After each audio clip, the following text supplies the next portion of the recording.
Hi, Movie Monkeys. Ryan Ellis here, talking to you all alone for this week's YouTube video. My wife Bev is away at a cottage with friends, gallivanting in the snow and such. We got a lot of snow a couple days ago, and it's still out there right now.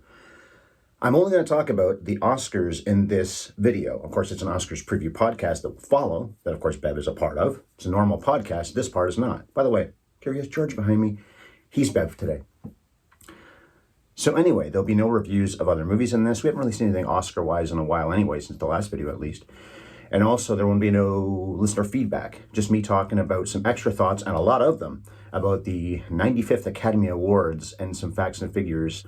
So the first thing is that the Screen Actors Guild Awards happened since we recorded. Michelle Yeoh won, not surprisingly, and Ke Huy Quan, very unsurprisingly, but also Jamie Lee Curtis won for supporting actress, not Angela Bassett. So that means she's got a shot at the Academy Award herself. Bassett's probably still going to win it, but maybe Curtis will. And if that happens, EEAAO will be the first movie since 1976 to win 3 acting Oscars, and only the third ever. The first was Streetcar Named Desire, the second was Network, Love Network, and now it could be EEAAO. Also, the Daniels won, so Kwan and Shiner won the Directors Guild since we recorded the podcast. We didn't know that at the time. That means they've got the inside track on winning that, because usually the DGA ends up being the Oscar winner as well. Not always. Ben Affleck won for Argo, wasn't even nominated for the Oscar. But the Daniels have a great shot now. No sentimentality for Spielberg, possibly after all winning for a movie he shouldn't win for anyway, The Fabelmans. EEAAO could have a huge night, because they could also win for their screenplay, maybe something else, but they could take home a good 6 Oscars. A movie that's basically a year old now, too, came out that long ago, and has stayed in people's mind that much. Well, speaking of writing, which they could win, the Writers Guild Awards are tonight as I record this. This is pretty early on Sunday. I recorded already, didn't like what I did, so I'm doing it again. I was looking too much right there rather than right here where the actual lens is on my iPhone. By the way, I don't know if I said this is down and dirty. You can tell the audio is a little different because it's just the phone. It took me minutes to set this up rather than quite a long time. And I didn't do any makeup like Bev does. I usually do. No, I don't. Anyway, what was I saying? The next thing, Writers Guild. There are 4 movies up for those awards. Tonight's show will know by the time you watch this what won, that are not up for Oscars. The Menu and Nope for original, and the adapted twosome are Black Panther 2, so Wakanda Forever is up for that, and so is, what is the other one? I can't remember. She Said, not up for the Oscars, so if any of those win, they're not going to get any further love in less than a week at the Academy Awards. I don't know what's going to win, but I am saying EEAAO is going to have a huge night now. Absolutely pretty sure of that. And it could also win for its screenplay. Joe Letteri. Here's a name I didn't mention when you talk about a lot of Oscars that someone has won. Spielberg has so many. Catherine Martin has quite a few. They're both nominated at the show next weekend. But Joe Letteri, who's up for visual effects for Avatar: The Way of Water, which should win the Oscar, that would give him 5 competitive trophies and a 6th in total, because he also has a Technical Achievement Award. Wow, that dude has achieved some huge things, and a name that I should have mentioned when you talk about a lot of Oscars. Also, Jenny Bevan is how you say her name. You'll hear me say Bevan or Bevan in the show coming up after this. I know it seems backwards. I'm updating things, and that's first, but maybe we'll figure out a different way to do this one day. Anyway, Jenny Bevan's up for Mrs. Harris Goes to Paris, or Mrs. Harris Goes to Paris. She has won the last 2 times she was nominated, and if she wins again, of course, that'd be 3 in a row. That's something else. She's one of 5 women up for the costumes. All the nominees are women in that category. Roger Deakins, Carter Burwell are both at the show again. Deakins has been there 16 times, and he's won the last 2 times he was nominated, but he's never won for a Coen Brothers movie. And of course, he's not going to win this year either. The movie this year is Empire of Light for Sam Mendes. He won for a Mendes film, 1917. He won for a Denis Villeneuve film, Blade Runner 2049. So no Coens wins, though. All those years they did such great work, the 3 of them together. And Carter Burwell's never been nominated for a Coen Brothers film, but he's now been nominated 3 times, and 2 for Martin McDonagh films. Of course, The Banshees of Inisherin. Alfonso Cuarón is no stranger to the Oscars. He's won 4 of them, and this is the 7th different category he's been nominated in. This year it's live action short, Le Pupille, which I guess means the pupil. I think it's French, so I guess this dude speaks French. We know he speaks Spanish and English. I saw that one, and I also saw Night Ride. Between the 2, I'd go with Night Ride. I haven't seen the other 3 nominees yet. Shane Boris is up for producing, directing, I think he did. Anyway, he's part of the team that were nominated for 2 of the documentary nominees this year, Fire of Love and Navalny. I've seen Fire of Love. I just an hour ago saw that Navalny is available on Crave here in Canada, so I will probably watch that sometime later today, or at least the next couple of days, but I haven't seen it yet. But if he wins, I wonder if he's going to mention the other film in his speech. That's interesting. He's up for 2 in the same category. That does happen. John Williams has been up against himself before. I think editors have sometimes. And of course, Steven Soderbergh, twice for directing, when he won for Aaron Brockovich. He was nominated for that, but he won for Traffic. Here's something I never thought I'd say. Jennifer Lopez, I think she wrote the song, should have been nominated for an Academy Award for Best Song. A J-Lo rom-com should be at this year's show. I saw the terrible Marry Me. It is not good at all. You saw the trailer probably, or if you didn't, don't bother. It's a bad trailer, and it's a bad movie. Unbelievable premise. But the song On My Way in that movie, really like it. I've listened to it many times since. I think it was worthy of a nomination, although RRR's song, what's it called again, Natu Natu, really has to win next week. But anyway, I think maybe J-Lo, or whoever else wrote that song with her, should be at the show as a nominee this year, believe it or not. And the last thing is the little scene, underfunded, unrewarded, nobody went to see this poor movie, Top Gun Maverick. I didn't mention in this podcast you're about to hear in about a minute or so that Tom Cruise is up for his first Oscar in 23 years. That was supporting actor for Magnolia. Now he's up as a producer for Top Gun Maverick, of course. The movie probably doesn't have much of a chance to win. It already won at Life. It's the biggest hit of last year, one of the biggest hits ever. But interestingly, the very first winner of Best Picture, Wings, was also a movie about planes and love. And Top Gun Maverick is a love story with a lot of flying in it. Wings only won 1 Oscar that really mattered, Best Picture, and then some technical one as well. Top Gun could win for a screenplay. That's not going to. It's not going to win Best Picture either. But it could, and it could be Wings all over again, close to 100 years after Wings did that. So that's it for the extra stuff here. Pretty short. I did it yesterday, and I did it better today. I'm glad I actually redid this. And in less than a week, the Oscars will be in the can, and we'll probably do an Oscars post-view show late at night on the 13th, because we have to record it when Bev gets home from work. I'm Ryan Ellis. Thanks for watching this. Bev will be back next time we do a video, I'm quite sure. George will be back over there on the shelf, watching us from that angle. My oldest friend, Curious George. So don't forget to like and comment, subscribe and share, and help us grow the show. Definitely comment. Let's get some more comments going. We'll answer those in a future YouTube video. Meantime, here's now what I just addressed, recorded this weeks ago, the 8th Annual Oscars Preview Show podcast. Here it comes. The Oscars only happen once a year, but coffee drinking is year-round. For a lot of you, guzzling Java is probably a daily occurrence. So why settle for some instant crap, or even what the chain stores offer? Aim higher. Aim for the gold statue that says you're the best in your craft that year. And 2022's best achievement in a coffee is... Bev? The award goes to... Sparkplug Coffee! Indeed it does. And also La La Land. They have the freshest beans in Canada, and those little guys are fairly traded premium Arabica beans. There are many blends and roasts available, even including rotating seasonal blends. If you don't need to be hepped up on caffeine on Oscar night because you're already excited about your 1 in 5 odds of taking home a gold naked guy, then you can get yourself some decaf or half calf. Sparkplug delivers to customers in the United States of America, and of course Canada, within a week, and Canadians will get free delivery. Now hear this, if you're a member of Sparkplug's Autopilot Coffee Club, you will save money on every single order. You'll also get perks and enjoy deals that casual buyers can only dream of. Movies are dreams, Bev. You can customize to get your orders when you need them, but spoiler alert, spoiler alert, spoiler alert, this is not a Coffee of the Month club. You can even cancel or pause your membership anytime. If you like winning career-changing awards in front of a global audience, we can't help you with that, but we can save you 20% off your next order of our sponsor's yummy product. Go to sparkplug.coffee/HYES. Our HYES, have you ever seen? Promo code is the key to keeping moolah in your change purse, so you can wine and dine voters who might cast their ballot for you. We're about to spend a good long while hashing out this year's Oscars, but we can only do that once Andrew Luther's award-nominated music score plays us in. One day, award-nominated. Hit it. And action!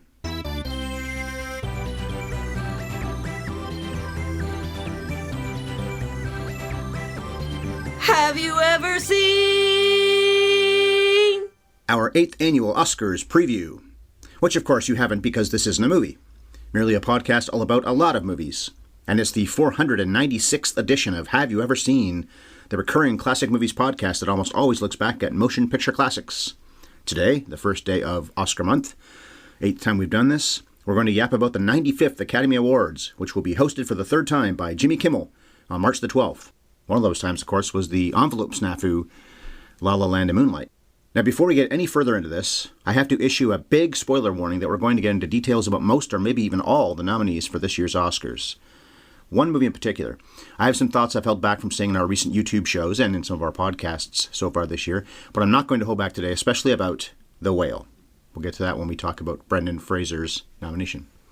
Anyway, I'm the man who uses a banshee as his watery avatar and who enjoys the fable of Elvis almost as much as the reality of Elvis, whether it be on the Eastern Front or the Western Front. Ryan Ellis. And here's the maverick who's everything to me, everywhere, and all at once, in fact, and has worked hard in therapy to beat the tart of sadness. The woman who will soon be talking, my wife, Bev. That's me. I got all 10 Best Picture nominees, I should say, into that intro, just like I have for several years in a row in these Oscar preview shows. And this is the second year in a row, and it's 10. And it will be 10 for, I don't know how long, they'll probably change it at some point, but a couple years now they've had 10 nominees, and in neither case do they need 10 nominees. Okay, well, let's bring you in more than you've talked so far. The coming attractions opinion question. We've had this many years in a row in this spot when we do the Oscars preview. What do you want to see win Best Picture? This one was so hard. Yeah. It really came down to two movies for me, Tar and Everything Everywhere All at Once. Good choices. I'm sure I'm going to watch them over and over, but I narrowed it down to Everything Everywhere All at Once. Because one, it is such a crowd pleaser. Just about everyone who's seen it loves it. But two, and this is the bigger reason, I think it's the film between the two of them that is the most innovative and creative, and the movie that feels like the future to me. Also rewatchable. Oh, God. So Tar's not something I'm going to watch over and over again, I don't think. Tar is I'll definitely fantastic watch film. Tar again, probably several times. Okay. I found that film so interesting. I might like Tar better. I might even think that Tar is the better film, but I think Everything Everywhere All at Once is the one that deserves the prize. EEAAO. EEAAO. As Ki Kwan said when he won the Golden Globe. I don't have one favorite, but I guess EEAAO is a good choice. But Tar, while not perfect, is a brilliant film. So we agree on those two. I also like Banshees of Inisherin. I'd be all right if it won. And All Quiet on the Western Front. I like that quite a bit, certainly more than you. Although The Fabelmans should not be in this group because it just isn't good. And we just saw it a few days ago, finally. But what's your answer? Which one do you want to see? I said EEAAO. Oh, you do. We saw it so long ago that I don't really remember some of the details, but I remember the overarching, whatever, feeling of it, and some of the scenes for sure, when they're rocks, for example. Oh. The eye on the forehead. It just blew me away, the creativity of it. And the sheer number of ideas that are packed into that one film are probably more than every other film that came out this year combined, including RRR. Which you fell asleep during, which wasn't the movie's fault. You were just tired. You don't usually fall asleep in movies, though. I was wide awake for that song. The thing I'm looking forward to more than anything about the Oscars is to see that song performed. And that really has to win. It's the only nomination, RRR. Rise, Roar, Revolt, I think is what that stands for. Revolt's definitely one of the three R's. I think Rise is, too. It has to win that one nomination because it's all it got. People liked it so much. It was very popular.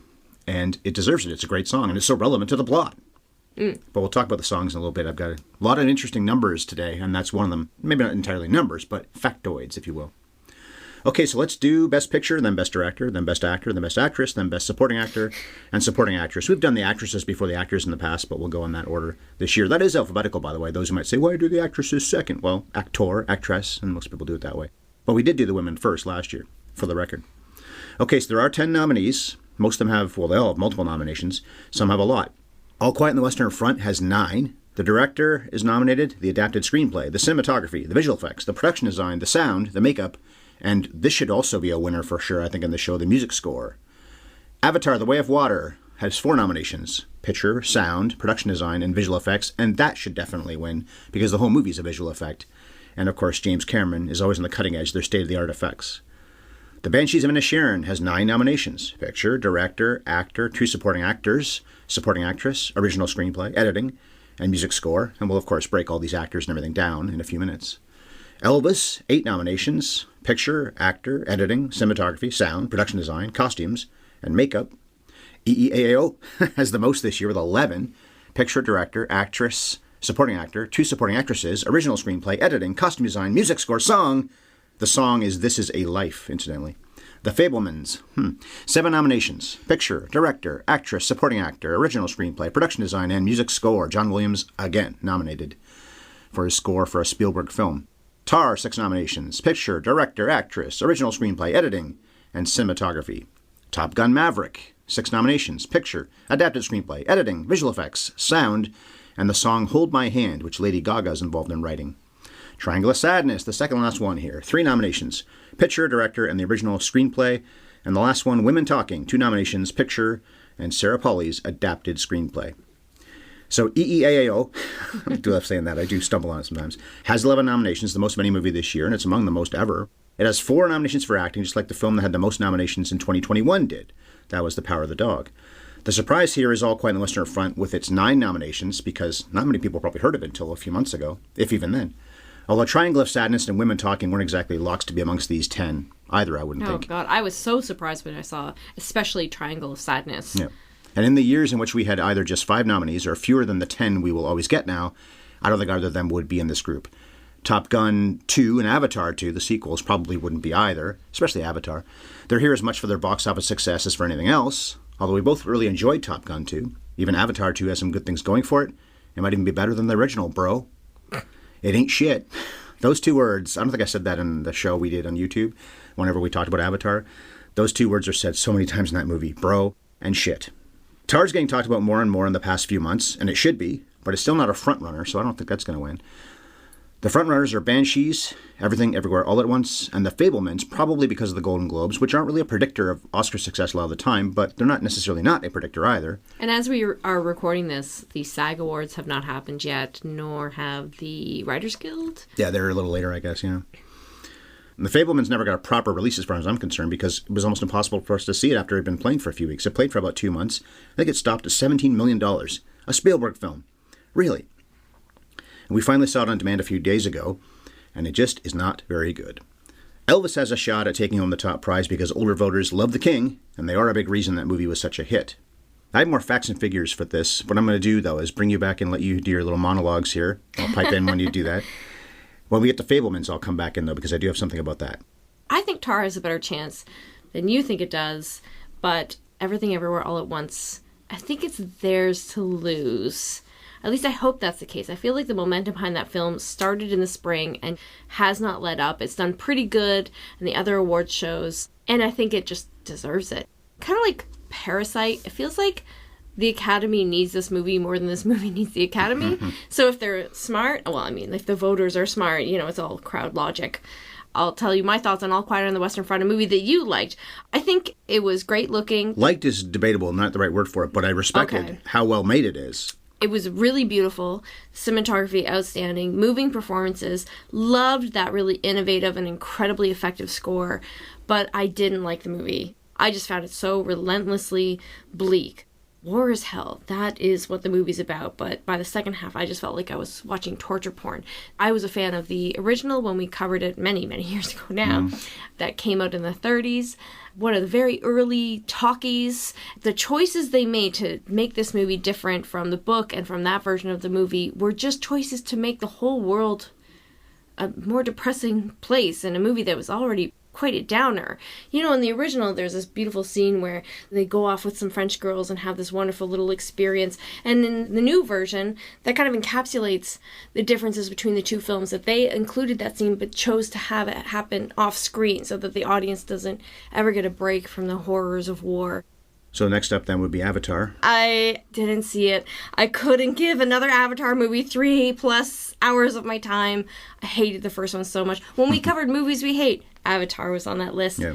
No shade on people that like it.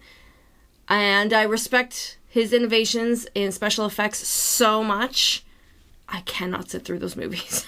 This is a little better than the first one, I think. Although, Pitch Meeting, was it? I think it was Pitch Meeting. So Ryan George pointed out so many of the flaws in it. And I'm sure Honest Trailers will too whenever they do that, if they haven't already. But I basically liked it, except for the fact it's so long, and I was cold in that theater, and I had to go pee so often because it's so damn long, and I was drinking a lot of water. If you want to see it, I don't have to recommend this to people. They probably already did see it. It's the second biggest hit of the year. It's one of the biggest hits of all time. But it wouldn't be in this group if it weren't for the 10 nominations. Banshees. Utterly charming, deceptively deep and complex. The performances are just as good as everyone says. Already looking forward to rewatching this one. I suspect it's really going to reward repeat viewings. It has this dark, modern sensibility wrapped up in this really lush, comforting package. I wouldn't put my money on it taking Best Picture, but if you could see the votes, I bet it'll place well. Well, and that's the other thing, too, is that the Oscars, I think, as of last year when they said it'll be 10 nominations for Best Picture every year, we'll see how long that lasts. The other thing, too, is ranked ballot, ranked choice, whatever you call that. So that means that you have to rank all 10 of them. And that's one reason why Coda may have won last year, because it didn't offend that many people. And Power of the Dog, Sam Elliott, for one, probably said that fucking thing's going 10th.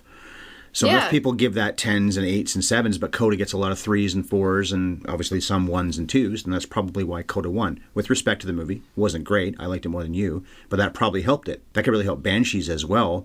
I think it's Martin McDonagh's best film. Three Billboards has great performances, but we had problems with some of the things in the story there.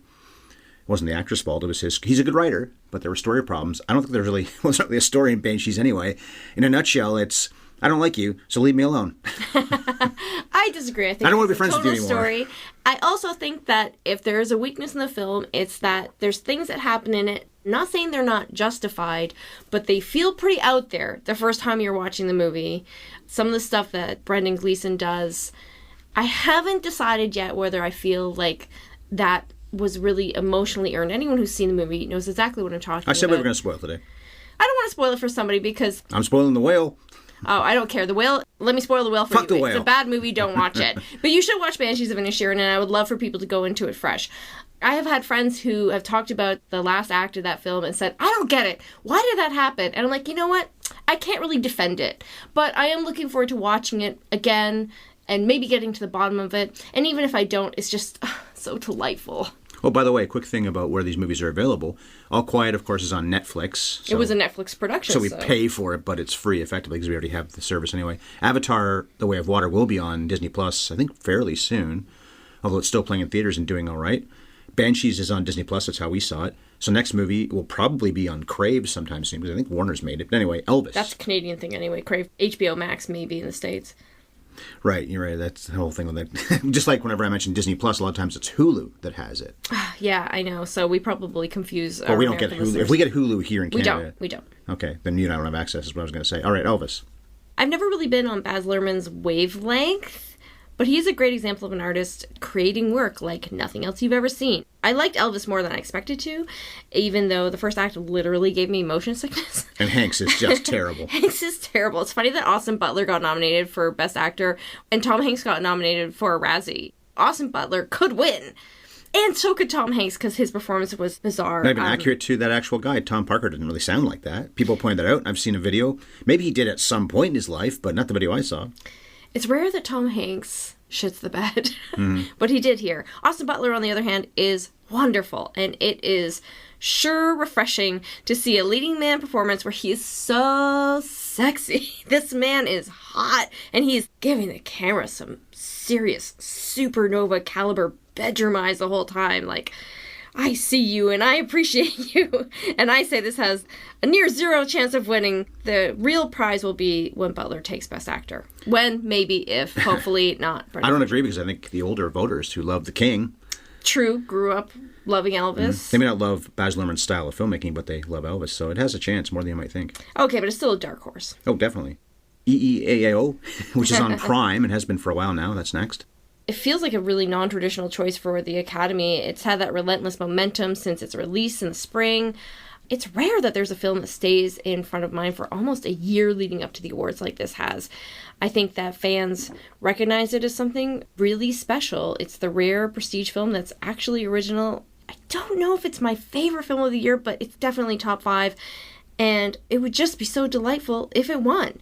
If a movie like this, something so silly and vulgar but sweet and just bursting with fresh ideas, not that the movie, like I said, needs the Oscars, it just made such an enormous impact. And it was the first A24 film to crack $100 million. So that's a big success. They're having a great year this year, A24. And that wasn't because of a big opening like so many movies that get to $100 million or a lot more than that. It slowly built over the course of the spring and the summer last year. Which says so much for the quality of the film and I think the cultural impact it'll have going forward. This will be the movie we're still talking about in 10 years. Fabelmans is available to buy or to rent on demand. I don't know anywhere else so far that it's available. Anyway, your thoughts on it? Well, you won't be surprised to learn I found it pretty underwhelming. Some great reviews gave me high hopes. I just don't see what they're seeing. It falls into the same traps that The Post and Bridge of Spies fell into. In my opinion, they're all overly sentimental. I hate Kaminsky's cinematography. Janusz. His choices are so bizarre to me. But maybe the thing I think Fabelman's and a lot of Spielberg's recent work is lacking is just strong forward momentum in his storytelling. I find his beats come late or not at all. We linger on B stories that never seem to circle back. And I know some people will say it's the meandering nature of the film that's like a vibe film more than a plot film, but I think the best meandering films still pay close attention to pacing and story beats. They're just subtle about it. That said, there is still a lot to like about the movie. It's not like I'm not recommending it. Anyone who likes Spielberg, I don't think you'll ever regret seeing it. I think despite Michelle Williams and Judd Hirsch getting the nominations, I think Gabriel LaBelle, the lead, is the best thing in it. He's a wonderful leading man. He's Great bit of casting. So many scenes. I wouldn't say all the scenes because first a little kid plays him for a while. And there may be some scenes without him, but he's in most of the movie. Yeah, I think it's a shame more people are talking about his performance. And the last 5 minutes are worth the price of admission. Yep. No matter how you feel about the movie, you have to be a broken soul to not enjoy the last 5 minutes. I won't spoil that because the movie hasn't been seen by very many people, and it's a hell of a great cameo at the end with a famous director playing a more famous director from the past. And then the very last shot is the best thing in the whole film. So charming. Well, we'll talk about Williams and Hirsch when we get to the acting sections, but my biggest problem with the movie was Spielberg doesn't trust the audience in a lot of his more recent films. And this is based on his life, a lot of which I knew. So I can't say I didn't care, but I didn't really care either. Same. And it's funny you say he doesn't trust his audience. His early films were meant for kids and families. And Jaws so wasn't. No, that's true. But it was still like a pretty broad film that is meant to hold the audience's hand the whole way through. The style demands it. But now that he's making these more grown-up works, it's like he hasn't let go of the notion that the audience will figure it out. Yeah, he has to tell us everything 5 different ways. It's really quite redundant and repetitive. It's interesting, too, the cameo at the end of the movie is probably the polar opposite of Steven Spielberg. So here we go, some stats and some fun figures about Steven Spielberg. He now has 12 nominations for producing, including in each of the past 2 years. Last year was for West Side Story, which is a far better film than The Lens Flarians. Janusz. And here's a fun stat, too. Steve has been nominated as a producer on 8 different Best Picture candidates in the past 17 years. And 17 years ago was right around the time he turned 60. So most normal people are thinking about retiring at that age. But he went on a run making movies that go to the big show, on average, every other year. Now, they weren't all his films. He produced the Eastwood film, Letters from Iwo Jima. But most of those are his films. And usually for a while there, he wasn't getting nominated for his directing until the last couple of years. And many of his movies weren't worthy of being nominated, I wouldn't think. And I know you agree. The Post, Bridge of Spies, and now The Fabelmans. I'm looking at all of you. But that's one hell of a stat. So now we're on to Tar. We go from the F's to the T's. It's a really challenging movie for people who like movies. Before seeing it, I gotta tell you, I really did not need another take on the Me Too movement and the way powerful people abuse their power. But I was wrong. I think there's a refreshing element of this film that tackles the topic because it's a woman who is the villain. For better or for worse, it allows the film to escape that black hole of political discourse and focus on just the psychology of someone who acts like this, someone who casually abuses their power, and the psychology of the people who are drawn into her orbit, too. And it does it with pure artistry. Every choice made in this film is thought-provoking. I expect that every repeat viewing will reward me with a new insight, and I truly do look forward to rewatching because it transfixed me. I was so drawn in. And Cate Blanchett, One of the greats. yeah. Now or ever. Oh my God, she is just out of this world. Still looks so great, too, and I think she's in her 50s. Yeah, I already said I'm a big fan of the film. My biggest problem with it, and I bring this up now because we're about to get to a movie that relies on this, puking. And in this case, it's unnecessary puking. 2022 was the year of puking in movies. So many of these movies we're talking about now had it, one especially. But this is one of those where it's, I'm upset, vomit. One of the worst offenders of, come on, people don't puke under those circumstances. People can be mad about the Me Too stuff, or not even so much Me Too, but some of the stuff she says early on to a black guy, and I have my issues with that scene. I think I'm supposed to. Todd Field's a very smart writer. We'll talk about him soon. But my bigger problem was the unmotivated puking. All right, Top Gun Maverick, which you just saw, I don't know, 2 weeks ago? And I saw it back in the... should have had puking is maybe the only Best Picture nominee that doesn't have puking. Maybe not, yeah. I saw it last summer, by the way. It was a long time ago, but I definitely liked it a lot. We'll see it again. It won't be the same experience on the small screen, but We'll have to see this again, though. Anyway, go ahead. Stay with me here, because I'm going to start off weird. No film has done more to confirm the decline of modern cinema for me than Top Gun Maverick. And I mean it as a compliment, because by simply going back to the old blueprint of a simple yet effective script and honest goodness stunts performed for real, shot on location, Top Gun proved that it's not us. It is the movies that have gotten worse. They have gotten soulless and artificial, and I am thrilled that this slayed at the box office. I hope it's a wake-up call to all the execs wondering why interest in Marvel is waning. This is never going to win Best Picture, and it doesn't need to. It made billions of dollars. It has already won. But I'm really glad that it got the nomination, because it feels like it was something special this year, and I don't think there's anything wrong with rewarding great, crowd-pleasing, successful films like this. Mm-hmm. I'm a big fan of it too, and I appreciate everything you just said. I hate action movies. I shouldn't say I hate action movies. They're like close to the bottom of movie genres for me, and especially modern action movies. I'm a huge get fan. Bored of them. I'm a huge fan of the original Top Gun. I've seen it many times, and this definitely relies on nostalgia of that, for that, whatever. But I thought it worked really well, and they even managed to find a great role for Val Kilmer, and it makes sense considering what he's been going through in real life. Triangle of Sadness. All right, so even as a Ruben Östlund fan, I'm pretty astounded by this nomination. Triangle of Sadness. I loved it. It's funny. It's scathing satire. Östlund might have a mean black heart, but he hates all the same things I hate, so I find his films just delicious. And he has real guts that take his films in surprising places that I find really exciting. I just can't believe the Academy likes it. It is a little messy. It's a comedy that's 2.5 hours long. I also find he's getting a little less elegant and subtle with each film, and I really wish Triangle of Sadness had more focus. I also am mostly surprised because the Academy are the people he's making fun of. Like, they're the vain, out-of-touch rich people who probably do go on vacations just like this one. Is it invisible to them? I don't know. It's a good question. I wasn't going to watch it because I knew there's a huge puking sequence, but at least it makes sense. Fits the plot, and I did not know where that movie was going. So definitely 3 stars, but I don't know. Best Picture seems like a strange one. There's no way it's going to win probably any of the categories, and certainly not Best Picture. But I appreciate it more than I thought I would. By the way, I didn't keep mentioning where things are available if I know where they are. We saw Tar on demand, so it's at least rentable through iTunes and that kind of stuff. Top Gun Maverick, I think, is too, but at least for the full price. Well, Paramount Plus, they definitely would have it because it's a Paramount movie. Triangle of Sadness, we also rented that, so that's $6 or $7 depending where you live. I think it's $7 here and $5 or $6 in the States. And the last movie we saw on the big screen, I'm not sure where it's playing anywhere else yet. I don't think it's even playing on the big screen anymore, but Women Talking. So yeah, if you could say a film has 0 odds of winning the prize, this film has 0 odds of winning. Most people will find that they like it more than they might expect to. I say that mostly because its premise sounds like a homework assignment, tackling a difficult topic, which it is. And it suffers from the limits of its one location, which is probably why it got made in the first place, because much like The Whale, the single location was a pretty attractive feature for films made during the pandemic. I'm shocked it didn't get any nominations for the performances. I especially loved Sheila McCarthy, who accomplishes the miracle of standing out amongst some real greats in this cast. I wouldn't say I'm rooting for Women Talking, but I have to hold a candle for it because it has some great Canadian credentials. It was based on the Canadian novel by Marion Taves, and was co-written and directed by my fave, Sarah Polley. Mm-hmm.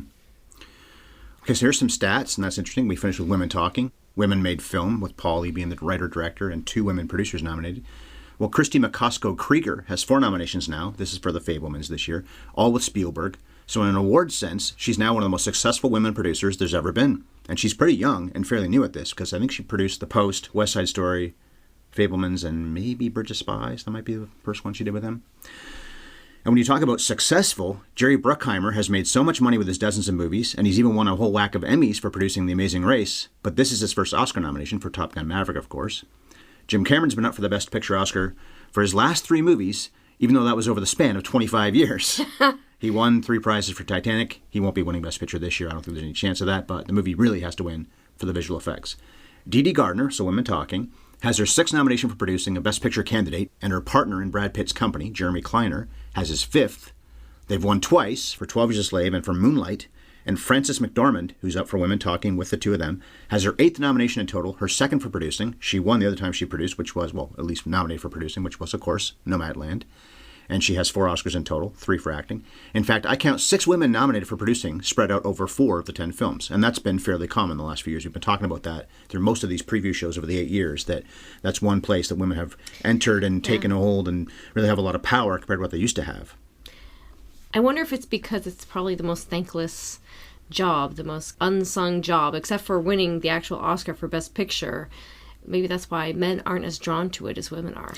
It's made me think for some reason of that great thing that, I don't know how old this is, but Biff from Back to the Future, Tom Wilson, did that whole thing, a song when people ask him about all the movie. You got to see it. Look it up, listeners, if you haven't heard of this before. If you just put Tom Wilson, Thomas F. Wilson or something like that, song, I bet you'll come to it. And when somebody supposedly asks him about producers, what do they do? He's singing and playing guitar. He just stops all that. I don't know. So anyway, I thought I'd bring that up tangent-wise. Okay, Best Director. Todd Field is up for Tar. He has 6 nominations now, 3 for writing, 2 for producing, and this is his first for directing. Daniel Kwan and Daniel Scheinert, their first nominations ever for EEAAO, and 3 this year, by the way.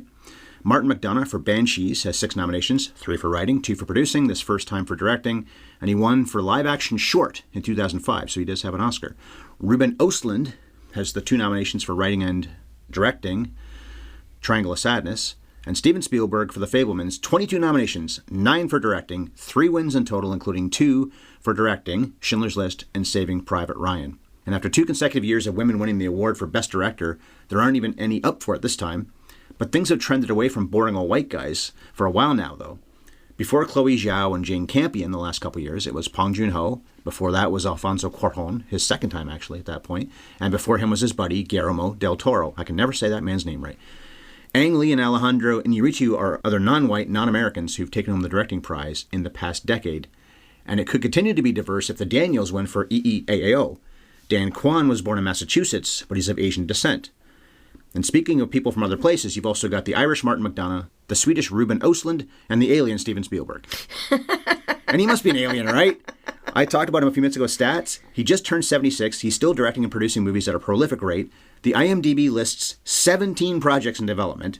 With this nomination, he tied Marty Scorsese, his buddy, of course, for the second most directing nominations of all time, behind only William Wyler, although they both need 3 more to catch him. Might be tough with their ages.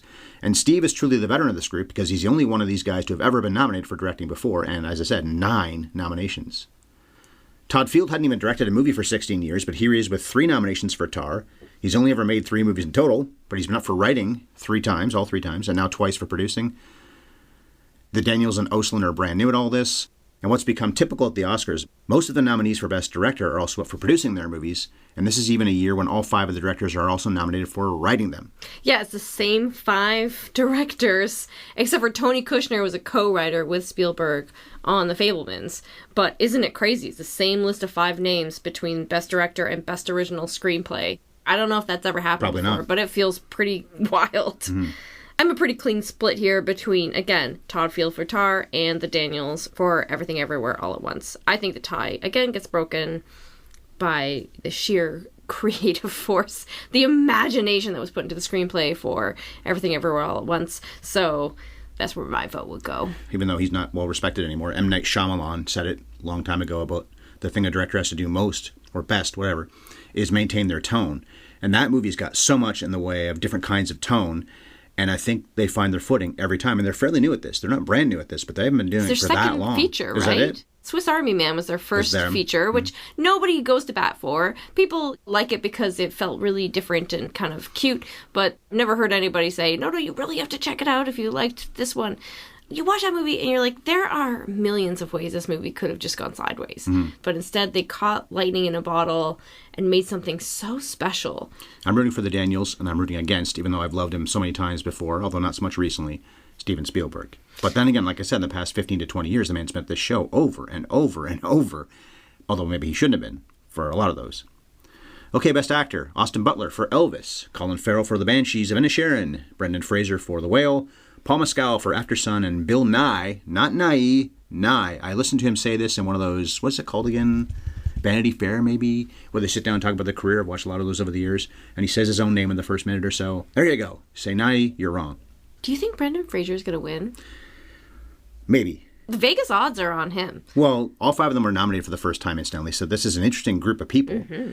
But they're all white guys, so while this looks like the Academy is falling back into hashtag Oscars so white territory again, 7 of the 15 nominations in the other 3 acting categories are Hispanic, Asian, or Black, so that's basically half. You really have a range of ages in this Best Actor race, too. Bill Nye is 73, while Paul Mescal could be his grandson because he just turned 27 on Groundhog Day. Austin Butler, for that matter, is only 31. Mescal and Nye are the surprises here, although Nye was quietly building momentum late last year, and I don't know why. Quite, Bev. Bill Nye? Bill Y. That's what I say. Not the science guy. I love Bill Nye, but this performance, not it, guys. This movie was Nothing bad. wrong with it. It's just fine. He's been good many times, but this is not standout work. No. Not quite. Butler, Farrell, and Fraser are the big 3. My choice would be Farrell. Great performance there. He's really turned out some excellent ones in the last many years, really, considering people shit all over him for a long time there. He did make some bad choices in his career, but Martin McDonagh is a great combination with him when he directs Farrell. And also, he just growing into himself, I think, as he's gotten older, whatever that means. Yeah, I agree. But older voters love Elvis, so Butler has an incredible chance for that reason, and he's won awards too. I don't know if Farrell's won too many, but Fraser's won so many. He's getting such raves for his comeback into the mainstream, and also for playing a disability, which historically Oscar voters eat up with every spoon in the house. And a pile of makeup, don't forget that. That and having to wear pounds and pounds of makeup and prosthetics. Fun fact, Brendan Fraser was in a movie about James Whale. I love saying it that way because Ian McKellen always says it that way in the movie. Which won Bill Condon a writing Oscar, so that's Gods and Monsters. And I've mentioned that clip before when Bill Condon wins, one of my favorite ever wins. It was a good movie, a good screenplay, but I love the moment with the 3 actors all celebrating because they were there, Fraser, Vanessa Redgrave, or Lynn Redgrave actually, and McKellen. And now Fraser's the likely winner of a movie called The Whale. And if he wins an Oscar before Ian McKellen, who played James Whale, that's a travesty. Okay, here we go. My problem with The Whale isn't that Fraser isn't worthy. It isn't that it's a gimmick. It isn't that they didn't cast an obese man to play this character. I know a lot of people have a problem with that one. It's that the film's central premise is so flawed. Fraser says at one point, people are incapable of not caring. People are amazing. And I think in a different scene, he says he's an optimist. I think compared especially to Hong Chow, is her name? Yeah. Yeah. His co-star in the movie. She's got a lot of screen time, too. So why in the name of fuck does a guy who feels that way about humanity want to eat himself to death? He's sad about his boyfriend killing himself and doesn't want to live without him anymore. But the way he's so optimistic in some scenes and suicidal in others doesn't track. Now, I don't know anything about suicide, but it doesn't make sense to me. And if he really cares about his daughter, he wouldn't walk towards her without his walker, because if he stumbles and falls on her, this isn't mean, it's just true, he might badly hurt her. Yeah, the movie just sets it up for you to be afraid that he's going to fall on her, for real. Yes. She's about a tenth of his size. Sadie Sink is tiny compared to anybody. And Darren Aronofsky, who's a director I've loved many times over, has made the same movie, the sad, lonely, possible suicidal leading character dealing with heartbreak about troubling family relationships 2 or even 3 times before, in The Wrestler, in Black Swan, and even in Requiem for a Dream in some ways. I like all those movies. I love all those movies. But he's made the same fucking movie over and over again, and Fraser's performance is fine, but the premise is goddamn flawed. Well, you said it all. I'm an Aronofsky fan, and I hated this movie. The more I think about it, the more I hate it. It's not just the politics of it, which I have problems with. It's just bad. And his performance is fine. His comeback story is really lovely.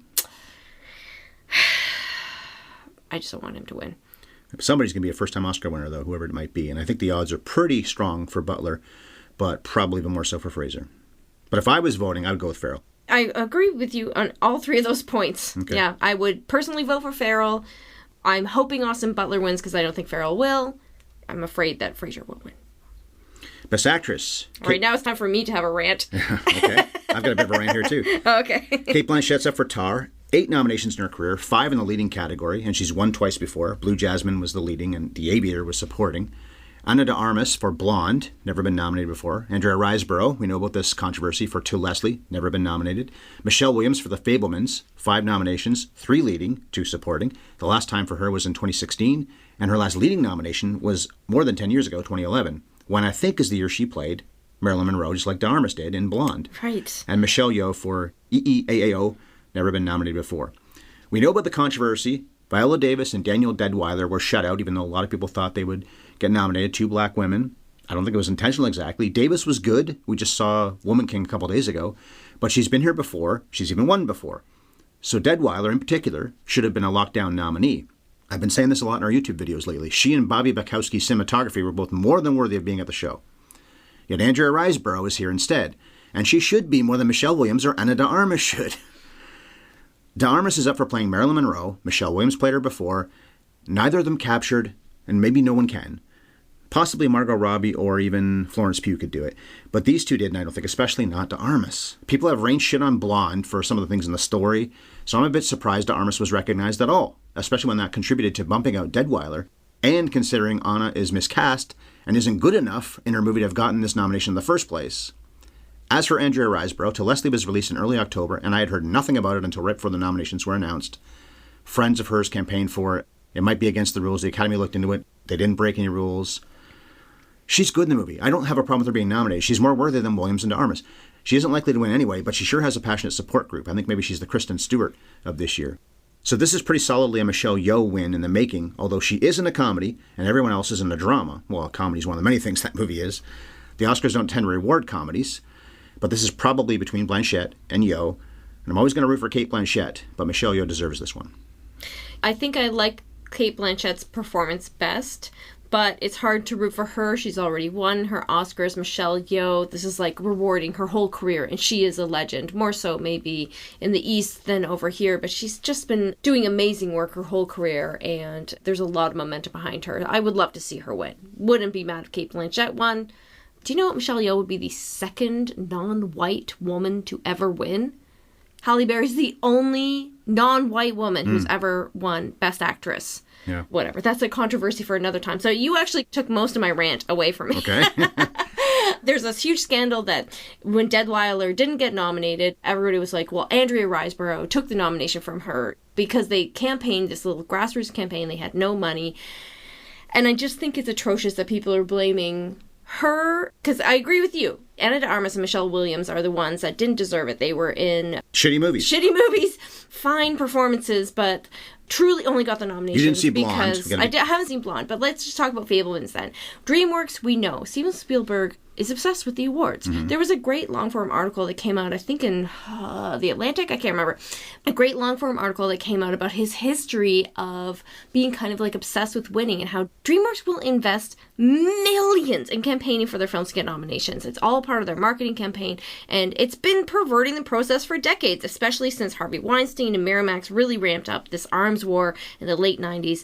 To Leslie did not have the money to spend anything on their campaign. So instead, there was just like a lot of elbow grease and connections with the voting members that they took advantage of. They didn't break any rules. It was determined, except the unwritten rule, that independent films aren't really supposed to compete against the studios. That's really what it comes down to. Is they're like, how dare this independent film that was made on a shoestring budget with all these people that we don't know and we don't party with, we don't go on yacht vacations with, and they puke. don't belong here. Do some puking. Do some puking. It's truly a matter of the poor independent film competing against these people who think that they don't have to compete with them. The same way a bunch of white actors and artists always thought they didn't really need to compete with people of color for parts and certainly for awards. But I think the mistake is pitting this poor independent film against the black actress. They both deserve the nomination. The real enemy here is DreamWorks fighting way too hard to get a nomination that it wasn't necessarily deserved, especially not over these two performances. That said, To Leslie is just okay, but her performance in Andrea Riseborough is actually pretty incredible, and she's been doing incredible work for this. She's a not very out long of time. nowhere. Yeah, and some people have pointed out too that part of the reason why people have voted for her is because she's playing the exact kind of part that actors want to play all the time, which might be the same for Deadweiler and Till as well. You can just sink your teeth into these roles, and actors want to see more movies like this get made, and they're not getting made by studios. Studios are putting millions behind their picks, but it's the independents that are actually giving opportunities to actors to do the kind of movies that they probably wanted to do in the first place. Nobody wants to go to a studio and get head to toe dressed in a motion capture suit and stand in front of a green screen all day. They want to be doing what these actors are doing and really getting into a character. So there's like a lot going on. They went into the scandal, but I just think we should stop framing it as a fight between independent films and black actors. And Viola Davis being overlooked. She was worthy, but I said this in one of our YouTube videos, trying to promote the YouTube channel, at HYESLS. Go be a subscriber for us, please. That she was good, but Lashana Lynch was even more worthy in the supporting role. Best Supporting Actor, Brendan Gleeson for Banshees, never been nominated. Brian Tyree Henry for Causeway, never been nominated. Judd Hirsch for The Fablemans. What the fuck? Second nomination, the only one here who's ever been at the show before. Barry Keoghan for Banshees also, along with Brendan Gleeson, never been nominated. And Ke Kwan for EEAAO, first time ever been nominated. Hadn't even worked in a long time. His career was basically over. He's told that story many times. If you've watched anything with him during this award season, he's probably told the same basic story over and over again. So Hirsch is up for an award the second time in his career. 42 years ago, he was here for Ordinary People. He deserved that nomination. He does not deserve this one. It isn't kosher, but he's ham personified. We also talked about big swings in age in the Best Actor category. Well, in this case, Barry Keoghan is 30 years old, while Hirsch is going on 88. Wow. Brian Tyree Henry was pretty good in his movie. Of course, he's great in Atlanta. The Slow Burn, one of the great slow burners of all time in that show with him. But did anybody see his film? I did, when we still had Apple Plus. And of course, it was Jennifer Lawrence's project. So he saw it, but nobody saw it, I don't think. For him and Keoghan and Hirsch, the nomination is the reward, because Ke Kwan is about as close to a lock as anybody in any category this year, but it wouldn't be shocking if Brendan Gleeson, or I suppose even Keoghan, gets caught up on a possible Banshees sweep. Of course, EEAAO, having its own big sweep, would only help Kwan's chances, but I'm wasting my breath here because this is going to be short rounds year. I hope so. I don't personally have a big favorite in this category. I legit love all these actors. Brendan Gleeson has been giving amazing performances for decades. Same with Judd Hirsch, overdoing it in Fablemans. Brian Tyree Henry and Barry Keoghan, two actors I love who are still, I guess you consider, coming up. Well, this brings them into that higher echelon where I think that they belong. I'm just thrilled that this means that it's going to really open up their opportunities and we're going to see a lot more of them in better parts. I particularly have really been falling in love with Brian Tyree Henry lately. But yeah, Ke Kwan is the odds favorite, and who doesn't want to see him win? His story is the story of a business that's performing and growing, and artists like him are the voices we've been missing out on all these years, and it is a joy to see him be rewarded. So I think he'll win, and I would love for him to win. He did a great job when he played Short Round in Temple of Doom all those years ago, too. He's a great child actor. Yeah. He's been a stunt coordinator all these years. Yeah. That's what he's been doing for a living, which is part of the reason why his fight scenes in the movie are so great and so surprising, because it doesn't fit his vibe at all, but that's what makes them so fun.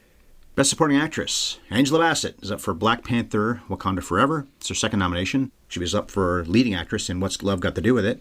And everybody else is brand new to this. Hong Chow for The Whale, Carrie Condon for The Banshees of Inisherin, Jamie Lee Curtis, and Stephanie Hsu, even though it's HSU, it's pronounced Shu, I looked online, for EEAAO. So Angela Bassett's the only one who's ever been at the show before, as a nominee at least. It was nearly 30 years ago. Maybe she should have won that year, but didn't. She won the Globe this year for playing Black Panther's mama. Two Black Panther's mamas. Two Black Panther's mama, whatever. And this is the sentimental choice. Although it's not just lip service, she is terrific in Wakanda Forever, and she's also so overdue for some recognition for how good she's always been. I've always been an Angela Bassett fan. We haven't covered a lot of her films, but we did do Boys in the Hood a long time ago, and she's great as Cuba Gooding's mom. Well, if I had a vote, my choice would probably be for Hong Chow. She's the best thing in The Whale. Jamie Lee Curtis has been acting for 45 years and has done such great things, and certainly in EEAAO. She'll probably split that vote with Stephanie Hsu, who's in the same movie. That's what happens a lot of the time when multiple people look at On the Waterfront and The Godfather. I think it was 3 supporting actor nominations in both cases, and nobody won, probably because they split the vote. Yeah. And credit to Carrie Condon, who's been doing good work for a long time, and she's quite excellent in Banshees. I like all 5 of these performances, actually, so I can't be cheesy about any of them winning. I think, prefer Chow. It's probably going to be Bassett, which means you'd have, if I'm right, an Asian woman winning Best Actress, a black woman winning Supporting Actress, an Asian man winning Supporting Actor, only one white person, then it would be whoever wins Best Actor, because they're all white, and the odds are good it's going to be Butler or Fraser. People are criticizing that this Oscars is whiter than the last few years, but man, you never would have seen this even 5 years ago. I'm not sure that's even true. Like I said, half of the non-Best Actor categories, so that means it's more than a third. I think people were mostly just upset about Dead Weiler and calling it racism, and it very well may be racism that she didn't get the votes. I think this year still is illustrating progress. Yes. Not that we should stop fighting. So who do you think should win representation. that category? So my vote would be for Carrie Condon. I just thought she was wonderful. Hong Chow, I love her, but she can't win for this movie. She can't win for The Whale. She was better in The Menu than she was in The Whale. Angela Bassett, of course, is a favorite. I love her, but I kind of disagree with you. I just wasn't blown away by her performance. Everybody else was. Blown away. I just think it's... She just exudes this real statuesque power and authority, which is kind of her default anyway. So you put that costume on her, it's like there's nothing else she can do. She's Angela Bassett, for goodness sakes. She just is a queen already. She's done so many great performances. Why would she win for this borderline mediocre Marvel sequel? It wasn't awesome. I thought it was a good movie, but both supporting people are probably going to be non-white people, and who've obviously never won before. She'll probably win. I can't be mad about it. It's Angela Bassett. She's way overdue. All right, Best Adapted Screenplay. All Quiet on the Western Front, including the director Edward Berger. He's nominated for writing that, and a couple other people that I don't recognize. Glass Onion, so the Knives Out sequel, Ryan Johnson. Living, Kazuo Ishiguro. Top Gun Maverick, Aaron Kruger, Christopher McQuarrie, and 3 other guys. I didn't write their names down. So 5 people in total. And Women Talking, Sarah Polley, the only woman nominated, I think, for writing this year, isn't it? Or no, because there's at least one woman for All Quiet on the Western Front. But it's her second nomination for writing because she was up for Away From Her many years ago. So yes, Top Gun Maverick is up for its screenplay. Okay, so I know we're all shocked that Top Gun got a screenplay nomination, but I want to defend it. It was deceptively simple but elegant in a time when every film feels bloated and messy, and Marvel has made us accustomed to accommodating a massive cast of characters, setting up conflicts for future films. Here's an action movie that is just straightforward, never ever outstays its welcome, and I think it's a huge reason why the film was successful. The screenplay is so good that you don't notice it. Well, it's not a bad screenplay, but an Oscar nomination is a strange choice. Oh, right. Fair enough. That nomination, by the way, marks Christopher McQuarrie's second time ever up for writing. He won for The Usual Suspects in the original category nearly 30 years ago. Women Talking and Glass Onion weren't surprises to make this top 5, although I don't know if either script was extraordinary. I don't see Ryan Johnson winning for a sequel when he didn't win for the first Knives Out, which was more original and better. Are any of these screenplays extraordinary? No, they're not. No, I'm not that impressed with I think I said list. that last year about the original ones as well, and Belfast won, so that was Kenneth Branagh. And I like Kenneth Branagh, but that was not a great script. Agreed. Most people know nothing about Living, so would they vote for its adequate but not awesome script? I don't think All Quiet is going to win this, unless it goes on a big run and wins nearly everything else too, which it did at the BAFTAs, I think it was, recently. So I guess the odds are pretty good that Sarah Polley will walk away with a trophy. Her script for Away From Her was better, but sometimes people win for the wrong movie. Not that Women Talking is bad, but Away From Her was better. As someone who's read the original material, Women Talking, I've read the book, the movie was better than the book. And that was, of course, adapted if I said original anywhere in there. Well, original, I talked about McQuarrie winning for Usual Suspects. Otherwise, this is original screenplay. Oh, wait, did you talk about who you want to win? I'm kind of with you, Sarah Polley. This is a tough one. All right, a local girl. She's my girl. She's Sarah Polley. But mostly I just find this a really underwhelming category. Yeah. Original's way better. And all of these are written by their directors. I think you said that already. The only one that has anybody other than the directors is Tony Kushner writing with Spielberg on The Fabelmans. So The Banshees of Inisherin, Martin McDonough wrote that. EEAAO, The Dans, Dan Kwan and Daniel Scheinert. The Fabelmans, Kushner and Spielberg. Tar, Todd Field, and Triangle of Sadness, Ruben Östlund. So I'm talking about Spielberg's numbers. He has 22 nominations, but this is the first time he's ever been up for writing. This wasn't the time to make that kind of history because The Fabelmans is not very good. As we said, the Daniels and Östlund are new to being at the show altogether as nominees. I guess my favorite movie of these 5 is Tar, although Everything Everywhere is so creative and is truly original. Martin McDonough is a pretty great bet to win for Banshees, though. Your thoughts? It's the same as my thoughts for director. Everything Everywhere All at Once. Probably, hopefully, going to win. My pick. Banshees of Inisherin might be their only real competition. Tar in there, too. One of my favorite all good scripts, yeah. Yeah. Okay, some other categories and other facts and figures. Mandy Walker is just the 3rd woman nominated for Best Cinematography. That's for Elvis. Ari Wegner was up for The Power of the Dog last year, and Rachel Morrison got a nomination for Mudbound several years ago. So that's finally improving a little bit now with the women being nominated or getting a chance to even do cinematography. Yeah, one of the fields that's been the hardest for women to break in. Baz Luhrmann's wife, Catherine Martin, has 3 nominations this year, including her first for producing. That was Elvis, of course. Plus, she's up for Elvis's costumes and sets, and she already has 4 Oscars. She won for the sets and costumes in both Moulin Rouge and The Great Gatsby. That's unusual, I think, doing both costumes and sets. Luhrmann, incidentally, was nominated for producing Moulin Rouge over 20 years ago, which is the movie of his I like the best. So he has 2 nominations as a producer, but never for directing. Well, over-directing. And over-editing, really. He has a style. Every time you see a Baz Luhrmann film, you're like, this is a Baz Luhrmann film. RRR only got nominated for Best Song, which it definitely should win. That tune is Natu Natu. I'm not sure it was robbed of a Best Picture nomination, although I think a lot of people thought it might get one. Or Best Foreign Language. Right. But the visual effects and maybe the screenplay should have been recognized. And by the way, that's now international Oscar. Yes, as it came out of my mouth, I knew it was wrong. That's fine. And to say those 2 songwriters should win in a category that also has Rihanna, David Byrne, and Lady Gaga is really saying something. And you know who else is in that category? Even though he's a pretty great director in the last 10 or so years and has made some giant hits, but his 2 nominations so far are not for directing. One was for producing. This one's for songwriting. Ryan Coogler co-wrote with Rihanna, and I think somebody else, the song that's up for Black Panther. What do you know? Oh, and all 5 of the costume design nominees were women. Jenny Bevan, is that how you say her name, I guess? Ruth E. Carter, Shirley Carrata, Catherine Martin, and Mary Zoffreys. If that's ever happened before, I'm not aware of it, although Gersha Phillips should be up for her work in The Woman King. Yeah. Maybe as much as these people, if not more. There were a few honorary winners who were recognized at a ceremony last November. 6-time nominee Peter Weir for directing usually, although I think he got nominated for writing and producing sometimes as well.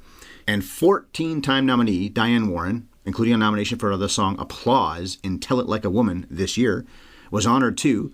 Plus Michael J. Fox won the Gene Hirschholt Humanitarian Award for his work in Parkinson's research. Diane Warren probably got this because she's 66, and despite being up for songs like Nothing's Gonna Stop Us, and I can sing that. I love the song. How's it go again?